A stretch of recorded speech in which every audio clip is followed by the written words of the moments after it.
Monsieur le coprésident, chers collègues, Monsieur le secrétaire général des Nations Unies, Mesdames, Messieurs, je salue le leadership de la France et de l'Arabie Saoudite, ainsi que l'engagement de tous ici présents pour la cause palestinienne.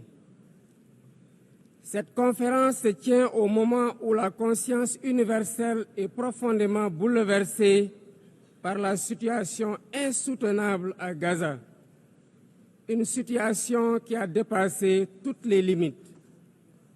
Nous assistons à une tragédie indescriptible, aux allures d'un nettoyage ethnique.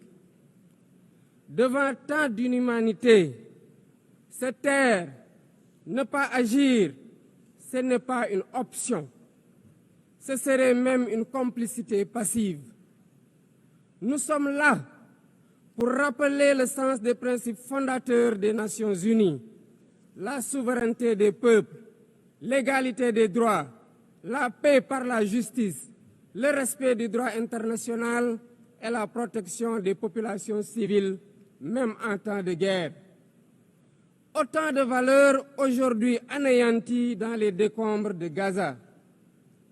Le Sénégal réaffirme son engagement constant pour une solution à deux États, palestiniens et israéliens, vivant côte à côte, chacun à l'intérieur de frontières sûres et internationalement reconnues.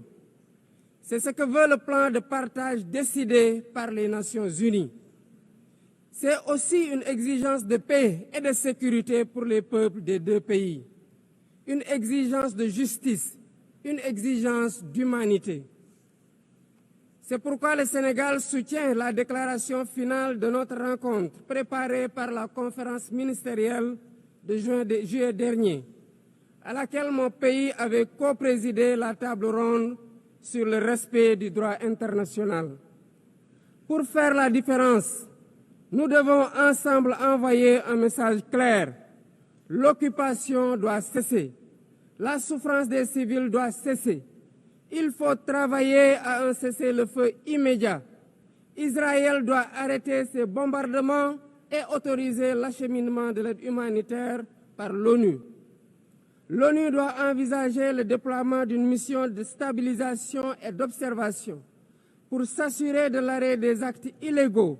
Bref, la promesse de deux États doit enfin être tenue. À ce propos, je salue le récent vote massif à l'AG de l'ONU de la résolution pour une solution pacifique à deux États.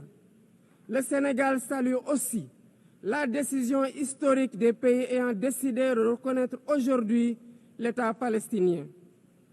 Président du Comité pour l'exercice inaliénable des droits du peuple palestinien, le Sénégal continuera de s'associer à toute initiative visant à favoriser le retour à une paix durable en terre palestinienne. J'en appelle à la conscience universelle.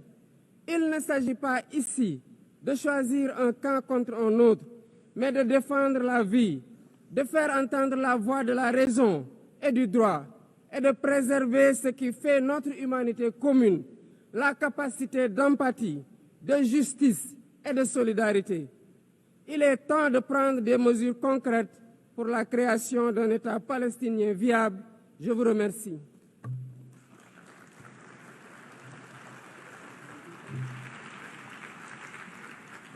Je remercie le président du Sénégal. Je donne à présent la parole au prince souverain de Monaco.